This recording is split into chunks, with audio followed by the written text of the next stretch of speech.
Hi guys, welcome to PF Tech. In this video, we are going to teach about how to install Python.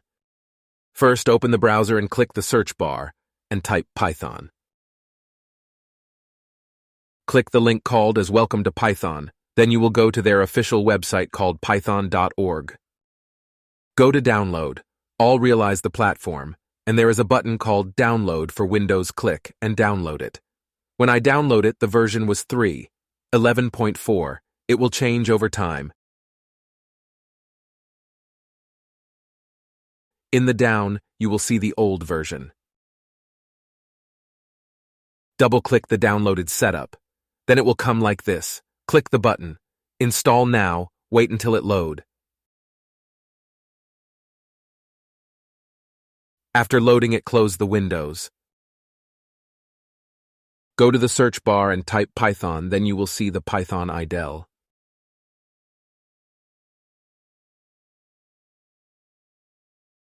If you want to check if it is installed, open your command prompt and type as Python. If it comes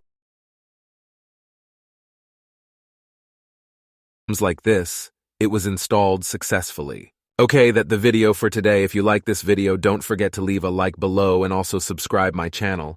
Until next time, have a nice day.